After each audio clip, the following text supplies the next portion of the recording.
मैं हूं रहमान अजहर और अपना पसंदीदा शो देखने के लिए हमारा चैनल सब्सक्राइब करें और मजीद मालूमात के लिए बेल आइकॉन पर क्लिक करें।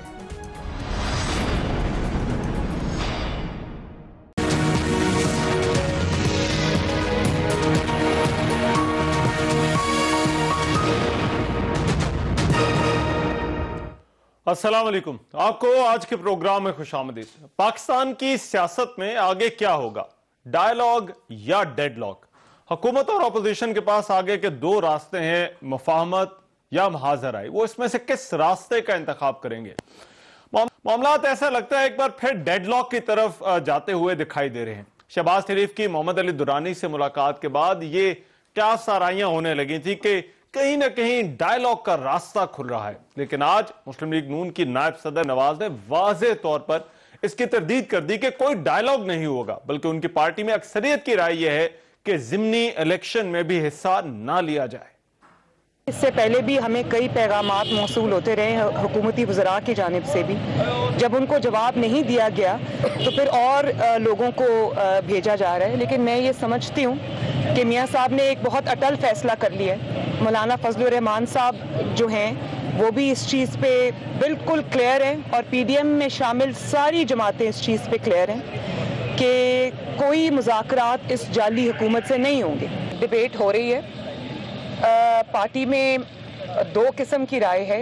ओवरवेलमिंग राय पार्टी में ये है कि पार्टी को इलेक्शंस में हिस्सा नहीं लेना चाहिए। ये हुकूमत अगर जा रही है तो हम अपनी एक दो सीट्स कुर्बान कर सकते हैं, उसका इशू नहीं है, लेकिन हतमी फैसला अब PDM करेगी। दूसरी तरफ मुस्लिम लीग नून के कायद मियां नवाज शरीफ ने भी कल एक ट्वीट में डायलॉग के इम्कानात को रद्द कर दिया था। अब यही बात PDM के सरबराह मौलाना फजलुर रहमान ने भी गुज़िश्ता रोज जो है वो कही थी। फंक्शनल लीग जो है ये तो बेटीम है एस्टेब्लिशमेंट की, और उन्होंने पता नहीं कोई उनको ड्यूटी दी गई होगी कि जरा कुछ लोगों से मिल लो। ताहम हमारा मौक़िफ़ बड़ा वाज़ेह है कि हुकूमत पहले अपने इस्तीफे का ऐलान करे, आम इंतखाबात दोबारा कराने का ऐलान करे, फिर तरीक़ाकार पर अगर कोई तजवीज़ वो चाहते हैं कि बात करें तो बात हो सकेगी। दूसरी तरफ पीपल्स पार्टी है जिसका मौक़िफ़ ज़िमनी इंतखाबात और सेनेट इलेक्शन को लेकर अभी तक उस तरह से वाज़ेह नहीं, लेकिन वज़ीर आला सिंध सैयद मुराद अली शाह ने आज कह दिया कि उनकी जमात ज़िमनी इंतखाबात और सेनेट के इलेक्शन में हिस्सा लेगी। सारी चीज़ें जहन में रखनी है। सेनेट के हैं, बाई इलेक्शंस हो रही हैं, हमने उनमें पार्टिसिपेट इसलिए करना कि मैदान खाली नहीं छोड़ सकते, और पार्टी ने यही फैसला किया है।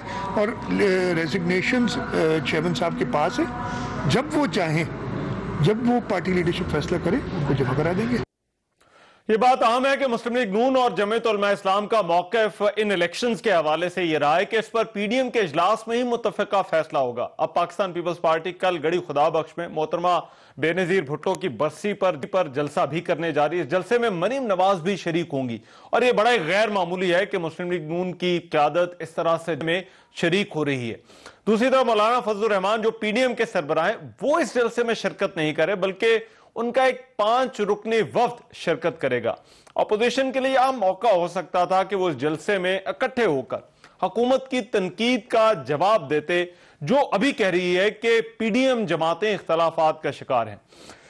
वज़ीर आज़म इमरान खान जो पहले अपोजिशन को मुज़ाकरात और ऐवान में आने की दावत दे चुके हैं, आज उन्होंने एक मरतबा फिर से अपोजिशन को आड़े हाथों लिया। चकवाल में खिताब करते हुए उन्होंने अपोजिशन फौज पर तनकीद के बारे में कहा कि ऐसा दुश्मन मुल्क करता है और अगर किसी ने NRO दिया तो मुल्क से बहुत बड़ी गद्दारी होगी। मुझे बड़े अफसोस से कहना पड़ता है कि वो जुबान इस्तेमाल की जा रही है जो हिंदुस्तान की प्रोपेगेंडा मशीन पाकिस्तान की फौज के खिलाफ इस्तेमाल करती है। ये पहली दफा हुआ है कि पाकिस्तान की ऑपोजिशन इस तरह पाकिस्तान की फौज को टारगेट कर रही है। कोई इनसे पूछे कि अगर इलेक्शन में धांधली हुई थी तो क्या आप गए थे इलेक्शन कमीशन के पास, क्या आप सुप्रीम कोर्ट गए, क्या आप पार्लियामेंट में आए? कोई आपने फोरम पे कहा कि धांधली हुई है? ना सबूत दिए, ना किसी फोरम पे गए और पाकिस्तानी फौज को अटैक करना शुरू कर दिया कि जी उन्होंने एक सिलेक्टेड हुकूमत लेके आए। ये सब याद रख लें, अगर इन चोरों को किसी हुकूमत ने NRO दिया तो वो इतनी बड़ी इस मुल्क से गद्दारी करेगा कि दुश्मन वो काम नहीं करेगा जो वो हुकूमत करेगी इनको चोरी को माफ करके। अपोजिशन और हुकूमत की आगे की सियासत मफाहमत की होगी या महज हराई की? क्या मामलात डायलॉग की तरफ जाएंगे या डेडलॉक की तरफ? इस पर आज के प्रोग्राम में बात होगी। हमारी डिबेट वेरी क्विकली जो पैनलिस्ट हैं हमारे साथ आज की डिबेट में शरीक, उनका मैं तारुफ करा दूं। सदाकत अली अब्बासी साहब पाकिस्तान तहरीक इंसाफ के रहनुमा हैं, मेरे साथ इस्लामाबाद स्टूडियोज में मौजूद हैं। बहुत शुक्रिया सदाकत अली अब्बासी साहब। शैला रजा साहबा सीनियर रहनुमा है पाकिस्तान पीपल्स पार्टी की, वो हमें ज्वाइन कर रही हैं। बहुत शुक्रिया शैला रजा साहबा आपके वक्त का। और डॉक्टर तारिक फजल चौधरी साहब मुस्लिम लीग नून के सीनियर रहनुमा है, वो भी आज की डिबेट में हमारे साथ प्रोग्राम में शरीक होंगे। डॉक्टर साहब आपके वक्त का बहुत शुक्रिया। सदाकत अली अब्बासी साहब मैं आपसे आगाज करना चाहता हूँ। वज़ीर आज़म एक तरफ दावत दे चुके हैं इससे पहले जब उन्होंने कहा कि पार्लियामान में आए, आकर बात कर ले, एनआरओ पे नहीं मगर बाकी इश्यूज पे बात हो सकती, लेकिन आज बड़ी सख्त तकरीर जो है वो उन्होंने की। तो क्या अब कहीं हुकूमत भी सोच रही है कि डायलॉग की जो ऑफर थी या इनको पार्लियामान में आने की दावत उसे कह लें, उसका आपको फायदा नहीं है? बहुत शुक्रिया रहमान साहब एक पॉलिटिकल गवर्नमेंट है, जब जमहूरी हुकूमत है, हम कभी डायलॉग की अहमियत से इनकार तो नहीं कर सकते कि अगर आपने किसी पार्लियामान की कमेटी में या पार्लियामान या आपने असेंबली में आके कोई बात करनी है, कोई किसी कमेटी में मुलाकात करनी है, कोई किसी कौमी इशू पे बात करनी है, लेकिन हमें पता है कि जब कौम की बहुत मुश्किल एक फैटफ वाला इशू पे भी जब हम इनसे मिले तो इन्होंने कहा जी फैटफ तो चलेगा, पहले तो ये 34 पॉइंट हटाए ना, जिससे हमारे मियाँ साहब की नाअहली खत्म हो जाए, मरियम साहबा की नाअहली खत्म हो जाए, दोबारा इलेक्शन लड़ना शुरू हो जाए, हमारे शहबाज शरीफ साहब का मनी लॉन्ड्रिंग का केस खत्म हो जाए। तो हमें तो इस बात का पता था, लेकिन जब से इन्होंने यानी आपको पता है कि धमकाना शुरू कर दिया था कि जी हम आर या पार कर देंगे 8 तारीख को, वो आर या पार तो देखा तो हमें फुसफुसा सा जलसा, और वो भी शहबाज शरीफ साहब ने अपने बंदे नहीं भेजे, नवाज शरीफ साहब की तकरीर हुई तो लोग चलना शुरू हो गए। तो वो सारी बातें हमें समझ आ गई कि असल में कहानी क्या है। 10 MNA 18 MP 28 MNA MP भाई किसी शहर में इकट्ठे हों तो वो 2-2 हज़ार बंदा करें तो 50 हज़ार बंदा हो जाता है। वहां कोई कहता है आप लोगों ने बड़ी मेहरबानी की कि जी 25 हज़ार बंदा था, कोई कहता है 10 हज़ार, हमारे लोग कहते हैं 3 हज़ार। तो बहरहाल वो फ्लॉप होने के बाद अब सारे अपने अपने कार्ड खेल रहे हैं। मौलाना का कोई स्टेक नहीं है, वो कहते हैं इस्तीफा दें। अच्छा, मुराद अली शाह साहब को पता है कि मेरी हुकूमत है, मेरी हुकूमत खत्म करा के मौलाना अपने मजे करें और नून लीग अपना कोई गुस्सा निकाले। उन्होंने आज कह दिया हम तो सेनेट का इलेक्शन भी लड़ेंगे। तो बाकी अगर आप ज़मीनी इलेक्शन लड़ रहे हैं, जो अभी सीटें आई नहीं है, इसी हुकूमत के नीचे हम बैठे हुए हैं। अच्छा, हम अब ईमानदार हो जाएंगे, और पहले हम बेईमान थे जब हम हुकूमत में भी नहीं थे। इनका लगा हुआ लेकिन हुकूमत पूरा एतमाद हो गई है, इनका ना सर है ना पैर है ना कोई इनमें इतफाक है। मौलाना इनको जोड़ने लगे थे, मौलाना के खुद 4 टुकड़े हो गए, वो दरमियान में और उलमा खड़े हो गए, वो मौलाना झूठे हैं, मौलाना सिलेक्टेड है। तो बहरहाल ऐसी ऑपोजिशन से हम इन्हें कहते हैं कि चले आ जाएं। मैं एक छोटा लीडर हूं, पार्टी का कारकुन हूं, आ जाएं, हम आपको फेस सेविंग दे देते हैं। वरना जिस बंद गली में आप जा रहे हैं डॉक्टर तारिक फजल चौधरी साहब, अगर लाहौर में आपकी कुल्फी जम गई थी ना, जहां आपके 28 MNA MP थे, इधर आपका सब कुछ जम जाना है। यहाँ सर्दी बहुत ज्यादा है, मेहरबानी करें अपनी भी इज्जत बचाएं। और अभी तो नहीं आ रहे, अभी तो उन्होंने फैसला करना है कि कब आना। नहीं, वो पहली पता क्या थी, 8 थी, आर पार 13 हुई, 13 से 31 को इस्तीफे थे, अगली 31 चलेगी। आपको पता है उन्होंने क्या कहा इनके सदर पंजाब ने, राना सना साहब ने, कि 23 अप्रैल तक हम करेंगे। और ऊपर से मरियम साहब कुछ और कह रही हैं, शहबाज साहब कुछ और। मैं तो आपकी गुफ्तगू बिलावल साहब वहां जा नहीं रहे, बड़े पूरा एतमाद हो गए पेशावर के जलसे में।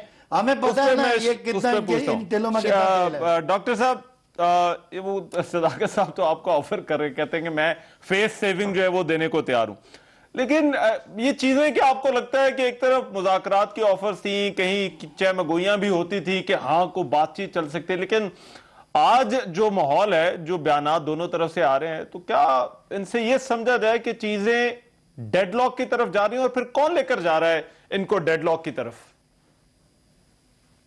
बिस्मिल्लाहिर्रहमानिर्रहीम, बहुत शुक्रिया रहमान साहब। देखिए, मैं अपने भाई सदाकत भाई साहब को कहूंगा कि आप फेस सेविंग अपने प्राइम मिनिस्टर को दें, जो झूठ बोल के और बड़े अजीब-ओ-गरीब दावे और वादे करके लोगों से जो चंद वोट उन्होंने लिए, उन वादों को भी भूल गए। और आवाम की जो आदत है, इससे मैं नहीं समझता कि हुकूमत जो है उसको किसी तरह की जो फेस सेविंग हो रही है।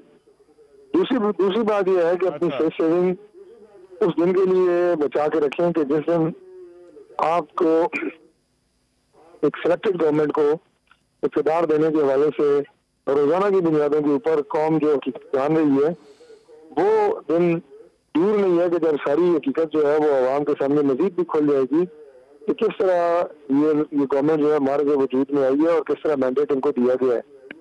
इसी बात जो आपने डायलॉग की है, तो डायलॉग उन लोगों से होता है, पहली बात कि जो एक हकीकी हुकूमत होती है, जाली और कठपुतली हुकूमत से डायलॉग हो नहीं सकते। दूसरी बात यह है कि 2.5 साल अपोजिशन ने बड़े सब्र तहम्मुल के साथ गुजारा किया और गवर्नमेंट को पूरा मौका दिया कि वो काम करे, और जिस तरीके से भी आए हैं, लेकिन आप बैठ गए हैं आप सीट पे तो मुल्क को आगे लेके जाएं।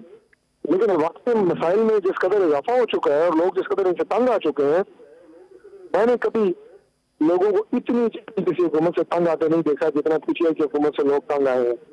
और अब तो डॉक्टर साहब एक चीज जरा मुझे और देखने वालों को जरा समझाएगा कि जब आप ये कहते हैं कि कोई मुज़ाकरात नहीं होंगे, तो क्या ये एक सियासी पोजीशनिंग इसको समझा जाए, या फिर ये फैसला हो चुका है कि अब कुछ भी हो जाए बात करनी ही नहीं है? देखिए, मैं समझता हूँ जो आखिरी बात आपने की है अपोजिशन का, और बिलखसूस जो पीडीएम है जिसके एजेंडे पे अपोजिशन जो है उसकी 11 जमातें जो है वो इकट्ठी हैं, ये उनका एक मुतफ़िका फैसला है। इनके रवैये की नाअहलियाँ, पार्लियामान के अंदर इनका क्या एटीट्यूड है, जो ज़बान इस्तेमाल की जाती है, जो अवाम के साथ ये कर रहे हैं, किस चीज़ की उसके बाद गुंजाइश रह जाती है कि उनके साथ मुलाकात किए जाए, और फिर उसके ऊपर झूठ पे झूठ। मगर आपकी जमात में डॉक्टर साहब ऐसे लोग तो हैं, कहीं ना कहीं उनकी आवाज आती रहती है या उनका जिक्र होता रहता है कि मुज़ाकरात भी हो सकते हैं, थोड़ी फ्लेक्सिबिलिटी भी जो है वो दिखाई जा सकती है। देखिए, जमहूरियत जो है ये मुज़ाकरात का ही नाम है, सियासत मुज़ाकरात का नाम है, इसमें कोई दो राय नहीं है। लेकिन मौजूदा हुकूमत जो है, मैंने जैसे पहले अर्ज किया, जिस तरह ये फिरौन बने हुए हैं और जिस तरह का इन्होंने 3 साल गुजारे हैं, कोई एक अगर रिलीफ आवाम को दिया होता, मेरा ख्याल है अपोजिशन कभी स्टैंड आती। कोई तबका अगर पाकिस्तान में इनसे खुश होता, अपोजिशन शायद स्टैंड पे ना आती। किसी भी जगह से अगर इन्होंने कोई अपोजिशन के साथ कोई, मैं तो कहता हूँ कि पहली गवर्नमेंट में देख रहा हूँ कि जिनका अपोजिशन के साथ टॉकिंग टर्म्स भी नहीं है। यानी हम इलेक्शन लड़ते हैं, सियासी मुखालिफिन होते हैं, उनके साथ हमारे जाहिर है ताल्लुक वास्ते ये तो नहीं खत्म होते, वो दुश्मनी तो नहीं हो जाती, लेकिन ये सियासत को दुश्मनी की हद तक लेके जा रहे हैं, अपोजिशन के साथ ले गए हैं। अच्छा। और फिर इनकी मुकम्मल जो मैंने जैसे आपको अर्ज किया है कि अमली मैदान में जो इनकी नाकामी है, वो अब इस बात पे अपोजिशन को मजबूर कर रही है कि अवाम की जान जो है इनसे जल्द अज जल्द छुड़ाई जाए। आप यकीन करें कि लोग तो ये कहने पे तैयार है कि जी आप अगर नहीं निकलेंगे तो हम खुद निकलने के लिए तैयार हैं। अवाम जो है उनको नाक में दम हो गया। चलिए मुझे 1 मिनट दीजिएगा डॉक्टर साहब, मैं जरा ये पीपल्स पार्टी, क्योंकि जाहिर बात है एक बड़ी सियासी कुव्वत है और पीपल्स पार्टी की जो क़यादत है वो कहती है कि हम जो है वो रास्ते जो है वो कहीं ना कहीं पर सियासत में कभी रास्ते उस तरह से बंद नहीं होते। शैला रजा साहब, डायलॉग आपको आगे नजर आ रहा है या डेडलॉक नजर आ रहा है? और अगर डेडलॉक है तो जो आज की तकरीरें हैं, जो आज हम देख रहे हैं सियासी तौर पर जो है वो बातें हो रही हैं, तो फिर ये कौन जो है वो डेडलॉक की तरफ जो है वो लेकर जा रहा है चीजों को? मैं समझती हूँ कि वो सियासतदान ही नहीं है जो डायलॉग पे यकीन ना रखे। लेकिन बात यह है कि जो ऑपोजिशन की सियासी जमातें हैं, इनका वास्ता एक सियासतदान से तो नहीं है ना। तो अब मुझे आप बताएं कि कहाँ रास्ता रह जाता है। दूसरी बात यह है कि बहुत बड़ी बड़ी बातें कर रहे हैं, इन्होंने इतना तज्जिया पीडीएम पे अपना शो कर दिया, जलसों की तादाद पे शो कर दिया, तो इनको इसी पे ही फोकस कर सकते हैं। क्योंकि मैं इस वक्त अड़काना में हूँ और सुबह जब मैंने अखबार देखा तो ऑपोजिशन की खबरें लगी हुई थी, इनकी कोई खबर नहीं थी। इनकी जो एक खबर थी वो बैक पेज पे थी कि 0.11% जो है वो महंगाई बढ़ गई इस हफ्ते, और आटा चीनी अंडे टमाटर ये सब महंगे हो गए। इनकी हुकूमत की एक खबर थी बस, बाकी सारी जिस तरह से ये तज्जिए कर रहे हैं इस तरह पोजीशन पे लगे हुए थे। तो वाकई इनको किसी की फिक्र नहीं है और ये हम पे सिर्फ तज्जिया करते रहे, हमें नाकाम कहें, हमारे अंदर जो है वो इख्तलाफात बताएं। अब इन्हें इसी तरह की बातों से खुश होना है। ये कुछ अवाम की खिदमत तो कर नहीं सकते जिससे इन्हें दिली खुशी हो, तो बस एक दूसरे के साथ बैठ के बताते रहो सामने वाले। चले, आपकी वो फिक्र कर रहे हैं, लेकिन वो ये मुराद अली शाह साहब ने आज क्या बयान दिया है शैला साहबा, जो उन्होंने कहा है कि हम सेनेट इलेक्शन में भी जा रहे हैं, जिमनी इलेक्शन भी जो वो लड़ रहे हैं। अभी तो बाकी लोगों ने तो कहा है और मरीम नवाज ने आज बल्कि सुबह कहा है, उन्होंने कहा है कि अभी इस पर हमने फैसला करना है। तो क्या पीपल्स पार्टी फैसला कर चुकी है इस पर? देखिए, बात यह है कि जो इस्तीफे का फैसला है उस पे पार्टी ने इस्तीफा मांगा, हम सब ने दे दिया। ना सिर्फ दे दिया और हुकूमत की आंखों की ठंडक के लिए हमने उसको वायरल भी कर दिया सोशल मीडिया पे। ठीक है, अब इसके बाद ये पीडीएम का फैसला होगा फाइनल कि इस ऑप्शन को कब इस्तेमाल किया जाए। हमें जरूरत ही नहीं पड़ेगी। अभी हमारे जलसे हुए थे तो वजीर आजम ने इकरार कर लिया कि वो उनकी तो तैयारी नहीं थी, उन्हें हुकूमत मिल गई, उन्होंने तो कुछ किया ही नहीं, उनसे तो कुछ हो ही नहीं सका। और फिर अपने वज़रा को कहा कि अब इस बात के बाद शायद तुम ट्रेंड हो जाओगे जो मैंने तुम्हें बताया है, तो वो इतराफ कर चुके। मगर तो, वो इस्तीफों वाला मामला अपनी जगह पर, बट सेनेट इलेक्शन और जिमनी जो इंतखाबात हैं, इनके हवाले से क्या पीपल्स पार्टी अभी फैसला कर चुकी है कि उन्होंने क्या करना है? अगर पीडीएम ने उस वक्त तक इस्तीफे नहीं दिए और ये तारीखें आ गई, पीडीएम ने उस वक्त तक फैसला नहीं दिया और ये तारीखें आ गई, तो हम फिर इसको खाली तो नहीं छोड़ेंगे ना। ठीक हो गया, क्योंकि हमें यकीन है इसकी नौबत नहीं आएगी। उन्होंने कहा अगर उस तारीख तक कहीं है ही नहीं। अच्छा, और ठीक है, वो आपका जवाब है। उन्होंने कहा उस तारीख तक अगर फैसला नहीं हो तब तक तो वो फिर जिमनी इंतखाबात में भी हैं, सेनेट के इलेक्शन में भी हैं, उस तरह प्रोसेस कैसा है आपको समझ नहीं आ पूरा कह गया? अच्छा नहीं, मुझे नहीं मरियम साहिबा कहती हैं कि इस्तीफे देने ही देने।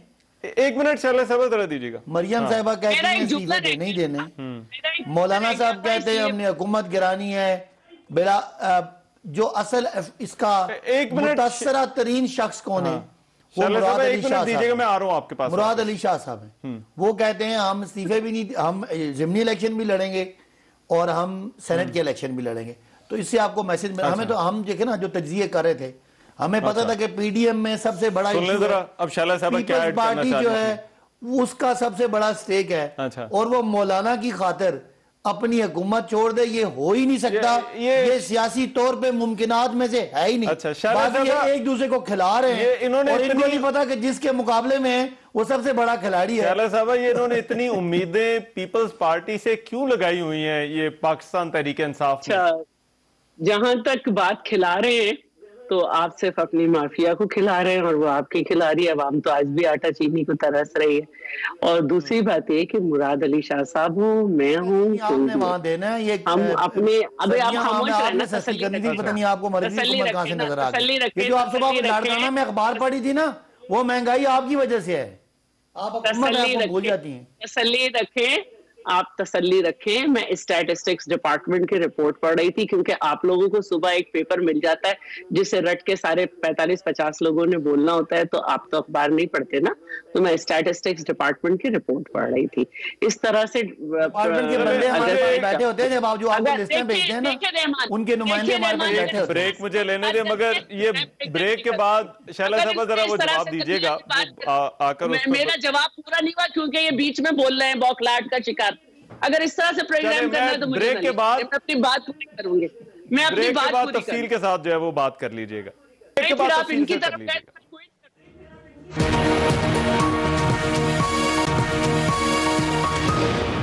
ब्रेक के बाद प्रोग्राम में एक मरतबा फिर से खुशामदीद जी। शैला साहबा, ब्रेक पर जाने से पहले आप बात करना चाह रही थी और जो सवाल था कि ऐसा तासुर कहीं ना कहीं पर आ रहा है इनकी गुफ्तगू सुनते हुए कि हुकूमत ने बड़ी कुछ उम्मीदें आप लोगों से लगा रखी हैं।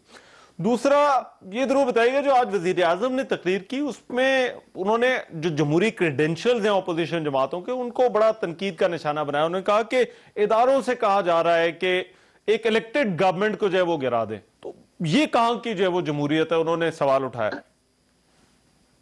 अच्छा, मुझे नहीं मालूम कि उन्होंने ये क्यों कहा कि इदारों से कहा जा रहा है। उनका काम था इदारे मजबूत करना, और वो ये कह चुके हैं कि मैं इदारे मजबूत नहीं कर सका। ये वो जुर्म कर चुके हैं और इकरार कर चुके हैं। उनको तो मैं हैरान हूँ कि आप उनकी तकरीर से ये बातें निकालें। उनकी तकरीर से आपने ये बात नहीं निकाली कि उन्होंने कहा है कि हमारी कोशिश है कि अवाम पे कीमतों का बोझ ना पड़े। 2.5 साल के बाद भी कोशिश है। आप क्यों नहीं कंट्रोल कर पा रहे? आपने महंगाई को कहां पहुंचा दिया? आपके आज भी कंटेनर पे खड़े हैं कि मौलाना फजलुर रहमान का कोई जरिया माश नहीं। आपका भी तो नहीं है काफी अरसे से। आपका तो भी तो 2 लाख में गुजारा नहीं हो रहा।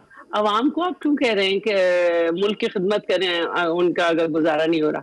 मैं क्या करूं? आप ये जवाब दे रहे हैं। आप वजीर आजम है क्या? कोई सास नंद की कैरेक्टर में से कोई एक कैरेक्टर है कि आप और आपकी टीम को जो है यही बातें करनी है? कुछ मुल्क की तरफ तवज्जो दें। आपने 45-50 लोग सिर्फ इसलिए ट्रेंड कर दिए कि वो टीवी पे बैठे और ऑपोजिशन का ये, ऑपोजिशन का वो, ये सब करते रहे। ये सारी बातें तो हम भी कर सकते हैं। इस तरह की बातें जो है, और ये तो हुकूमत कहने का मतलब देख रही है पाकिस्तान पीपल्स पार्टी की तरफ, और इनको आप लोगों पर शक है। हुकूमत को हमारे ऊपर शक करने के बजाय अपनी कारकर्दगी पे शक करना चाहिए। सीईसी का इजलास में सेंसस को रखना था और कैबिनेट का कोई राइट नहीं था कि इन्होंने वहां पर ये कर लिया। अपनी तरफ देखें कि एमक्यूएम आपके पास अब रहेगी या नहीं। एक तो मुझे हैरानी होती है असद उमर साहब का बयान याद करके कि वो कहा करते थे 1 लीटर पे गवर्नमेंट इतना टैक्स ले रही है और बिजली की कीमत और ये वो, और एमक्यूएम हमारे दौर में इस तरह की बातों पे बाहर निकल जाती थी। आज एमक्यूएम सिर्फ शोर मचा रही है। इतनी बड़ी बात गैर आईनी हो गई कि इनको सीईसी में बैठ के जिस मसले को हल करना था, कैबिनेट ने उस मामले को इस तरह से खराब कर दिया। ये खामोश है। ये जबानी इकरार कर रहे हैं बार बार कि हुकूमत ने कराची के लिए कुछ नहीं किया। भाई कराची सिंध में आप क्यों नहीं बोले बजट के वक्त के 229 बिलियन का शॉर्टफॉल नहीं होना चाहिए था? जब फर्स्ट क्वार्टर का हिसाब दिया गया कि 65 बिलियन की कमी है, आप क्यों नहीं बोले? और खामखा की करते हैं। तो हुकूमत को चाहिए कि पीपल्स पार्टी, मौलाना फजलुर रहमान, मरियम, इनके बजाय जो आप जो है कर रहे हैं ब्लंडर्स, उनको कम करें, वरना इनको सर छुपाने की जगह मैं सदाकत अली अब्बास साहब से तुसी सर जवाब देना है एमकेएम वाला। मैं मगर पहले तारिक फजल चौधरी साहब, ये आज उन्होंने, क्योंकि वो वजीर आजम की तकरीर की बात हो रही है, तो उन्होंने आज एक और उन्होंने कहा कि अगर आप लोगों ने इस्तीफे मांगे तो आपकी पार्टी में फॉरवर्ड ब्लॉक जो है वो बन जाना है। अब ऐसा कोई इम्कान आपको नजर आता है आपकी पार्टी के अंदर कि ये फॉरवर्ड ब्लॉक जो है वो बन सकते हैं इस्तीफों वाले इशू के ऊपर?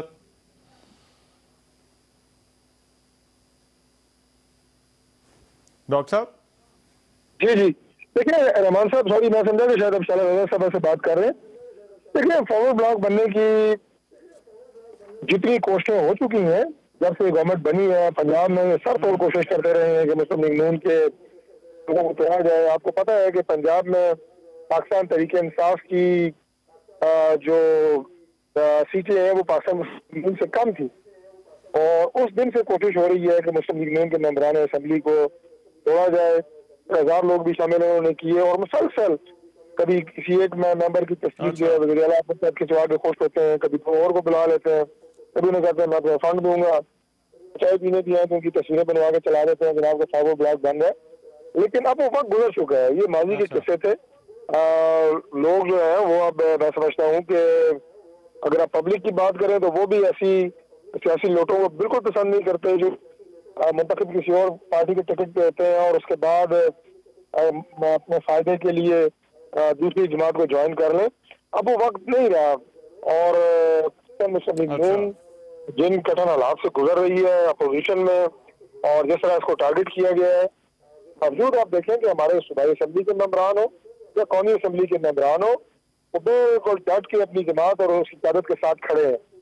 और अगर इस तरह खड़े हैं तो इस्तीफे तो मैं समझता हूँ कि बहुत एक छोटी बात है।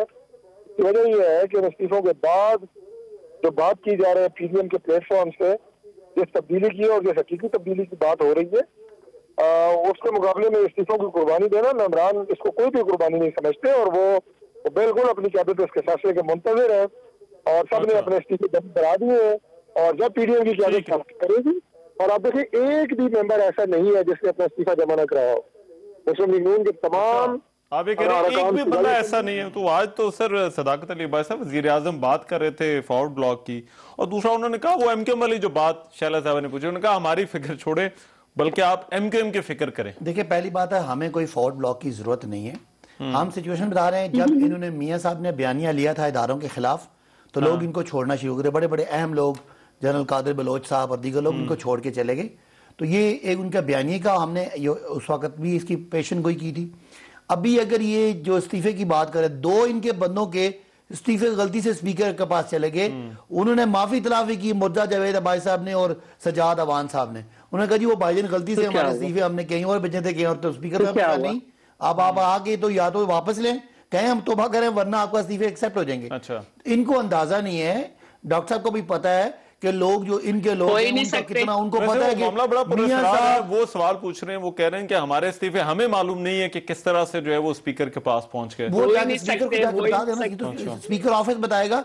लेकिन डॉक्टर साहब मैं अगर बात कर लूं, इनको अंदाजा नहीं है कि लोगों को ये पता है कि ये सारी पीएमएलएन की जितनी इनके वोट थे, इसको ये उस एनआरओ के लिए इस्तेमाल कर रहे हैं। मियां साहब माशाल्लाह अच्छे सेहतमंद लंदन में फिर रहे हैं, वहां वो कभी पिज्जा शॉप में नजर आते हैं, कभी किसी बड़ी शॉपिंग मॉल में नजर आते हैं। उनके लिए लोग यहाँ पे उनको एनआरओ दिलाने के लिए इस्तीफा देंगे, ये इनकी बहुत बड़ी गलती है।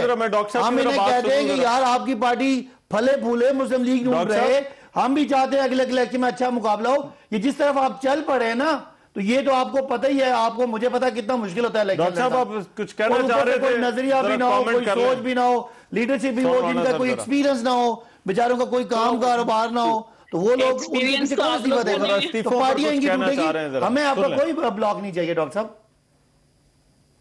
जी, डॉक्टर साहब आप कुछ कहना चाह रहे थे सर? देखिए बात ये है जी कि मैंने जैसे पहले कहा कि ये बहुत हवाई किले तामीर करते रहते हैं और एक्सपीरियंस की बात अभी कर रहे थे। मैंने दुनिया में ऐसा कोई वज़ीर आज़म नहीं देखा, चाहे वो इलेक्टेड है या इलेक्टेड है, जो 2.5 साल हुकूमत संभालने के बाद ये कहे कि अगर तैयारी में हो तो हुकूमत नहीं संभालनी चाहिए। और जो पिछले 8 साल से ये कह रहा है कि मेरे पास बड़ी कामयाब टीम है। अच्छा, सिलेक्टेड है तो आप इस बात का अंदाजा उनकी स्टेटमेंट से लगा लें कि वो बिल्कुल भी जहनी तौर पर तैयार नहीं थे कि मैं प्राइम मिनिस्टर बन सकता हूँ। उनके गाँव गुमान में भी नहीं था कि कभी लॉटरी मेरे नाम पे निकल सकती है, जिसके लिए ना उन्होंने कभी तैयारी की ना कभी सोचा। अच्छा, और अचानक जब उन्हें पता लगा कि ये काम हो गया है, जो कर दिया गया है, तो उसके बाद उनकी हालत जो है वो आपके सामने है। बट ये हुकूमत डॉक्टर साहब बड़ा चैलेंज दे रही है। ऐसा लगता है कि हुकूमत आप लोगों को चैलेंज दे रही है कि आप लोगों ने जो इस्तीफे की धमकी दी है, आप इस्तीफे लेकर आए, हम उनको जो है वो कबूल कर लेंगे। अच्छा, अगर जरा इस पर एक ब्रेक के बाद जरा बात कर लें, मैं चाहूंगा जरा शैला साहब से भी पूछूं, क्योंकि आज कुछ और भी बातें हुई हैं और वजीर आजम ने यहां तक कह दिया कि ये जो अपोजिशन का बयानिया है, ये मुल्क दुश्मनों का बयानिया जो है वो इस तरह से होता है। तो इस पर बात करेंगे। इस ब्रेक के बाद मैं वापस आ रहा हूं।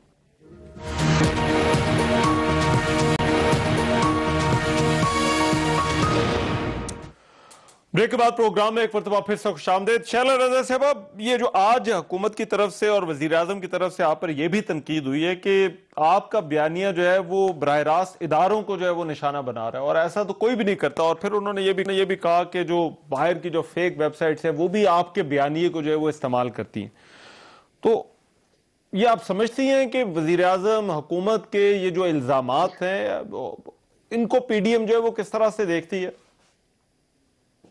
हम इसी तरह देखते हैं जैसे हम वजीर आजम को देखते हैं कि उनकी कोई आवाम की नज़र में अहमियत नहीं, तो उनके बयानात की भी नहीं। और सीधी बात यह है कि अगर हमारे प्लेटफॉर्म से ये बात हो रही है कि हर इदारे की जो आईनी हुदूद है उसको उसमें रहना चाहिए और आइन पे पूरी तरह अमल होना चाहिए, इसके अलावा अगर कोई बात हो रही है तो आप हमें ज़रूर बताएं, क्योंकि खुद वजीर आजम का ये हाल है कि मैं अभी आपका प्रोग्राम करते हुए देख रही हूँ, उन्होंने कोई एक ऐसी बात नहीं कही है जिससे वो अवाम का कोई रिलीफ बता रहे हो। मैं बार बार आपसे ये कह रही हूँ कि वजीर आजम का ये काम नहीं है कि ऑपोजिशन के जवाब महफिलों में खड़े होके दें। उनका काम है कि अवाम के लिए कुछ बेहतर बातें करें और उनके लिए सोचें, वरना जो है वो उनकी इस तरह की बातों से कुछ भी नहीं होगा, कुछ भी नहीं होगा। उनको एक गैर संजीदा इतना आप क्यों वज़ीर आज़म दुनिया में वो देखा जाता है। जोर दे रहे हैं? वैसे मौलाना फजल रहमान को वो कह तो 12th मैन रहे, मगर हम देखते हैं कि हर रोज हुकूमत इंफॉर्मेशन मिनिस्टर जो है वो प्रेस कॉन्फ्रेंसेस जो है वो कर रहे हैं। देखिए शैला साहबा ने एक बात की कि हमने कौन सी ऐसी बात की है जो दुश्मन के बयानिए से मिलती है। आपके प्लेटफॉर्म से आज़ाद बलोचिस्तान की बात हुई, आपके प्लेटफॉर्म से हमारे आर्मी चीफ्स और हमारे ISI चीफ के बारे में नाम लेके तनकीद हुई। इंडिया क्या चाहेगा? इंडिया यही चाहेगा कि हमारे बॉर्डर पे वो रोज आके खिलाफ वर्जियां करता है और पाकिस्तानी लोगों और पाकिस्तानी फौज के दरमियान अगर कोई मिसअंडरस्टैंडिंग पैदा होती है तो सबसे ज्यादा फायदा इसका इंडिया को होगा। वजीर आजम ने कहा कि इंडिया की तारीख में 73 सालों में कभी इस तरह की पाकिस्तान दुश्मन हुकूमत नहीं आई जिस तरह की आज है। तो आपके जो घर के जो मसाइल हैं, हमारे यहाँ मसाइल हैं, आपको ये जर्नैल दोनों पसंद नहीं है। उनको अयूब खान पसंद है, इनको जियाउल हक पसंद था, इनको मुशर्रफ पसंद था NRO देते हुए। तो अब चले, अगर कोई आपने इतना कुछ कर लिया है, अगर कहीं कोई गलती भी है तो उसका ये जो आपके जलसे हैं या इस तरह के स्टेजेस हैं, वो इस वक्त पाकिस्तान की जो एक इंटरनेशनल पोजीशन है, हम कश्मीर के मामले में मौकफ चाह रहे हैं और वो इंडिया हमें पूरी दुनिया में फेक वेबसाइट के जरिए बदनाम कर रहा है, वो बलूचिस्तान के इशू को हाईलाइट कर रहा है। क्या आपको ये जवाब बनता है कि आप अपनी पैटी पॉलिटिक्स के लिए आप हुकूमतों का हिस्सा भी हैं, आप इक्तदार भी इंजॉय कर रहे हैं? आप ये कह रहे हैं कि मतलब यही दुश्मन मुल्क चाहता है जो ऑपोजिशन करे। अगर पाकिस्तान में पाकिस्तानी इदारों पे अवाम का मिसट्रस्ट हो और फौज को आप कहें कि फौज तो अच्छी है, जवान हमें पसंद है, हमें फौज की लीडरशिप पसंद नहीं है, ये दोहरा जुर्म है। ठीक है, एक आप फौज की क़यादत और फौज के रैंक एंड फाइल में मिसअंडरस्टैंडिंग पैदा करना चाह रहे हैं, दूसरा अवाम में और फौज में आप गैप पैदा कर रहे हैं। आप कौन? चलो आप मैं जरा सुन लूं जरा डॉक्टर तारिक फजल चौधरी साहब NRO लेने वाले कह रहे हैं ये बात तो सही है। जी शैला साहबा, ये अगर समझते हैं कि गद्दारी और जुर्म के जमरे में आता है तो ये मुकदमे बना दे। बाकी हमें जो कोई पसंद हो या ना पसंद हो, करें मुकदमे बनाए ना बनाए, हम तो बात कर रहे हैं। चलो वो मुकदमे बनाने मेरा ख्याल है ये जो ट्रेंड है। 1 मिनट के दरमियान में बोलते हैं, दरमियान में क्यों बोलते हैं? इनको बताएं कि अब ये पार्लियामेंटेरियन है। अब ये बात तो पक्की है ना कि मुशर्रफ साहब ने आपको 100 सीटें आप 100 मांग रहे हैं। आप बात करें, मुझे डॉक्टर तारिक फजल चौधरी साहब से पूछने दें। ये बात तो पक्की है ना कि आपकी एम्पायर की उंगली का मसला था।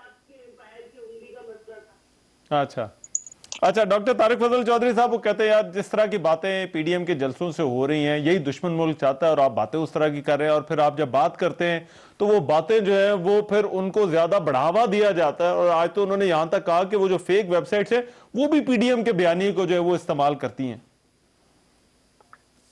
देखिए रहमान साहब, सदाकत भाई साहब का मुझे नहीं पता ये कब से पाकिस्तान तहरीक इंसाफ में है, और इन्होंने शायद इमरान खान साहब की वो वीडियोस नहीं देखी जिसमें वो फौज के जर्नैलों के बारे में बड़े शाहाना किस्म के कलमात कह रहे हैं।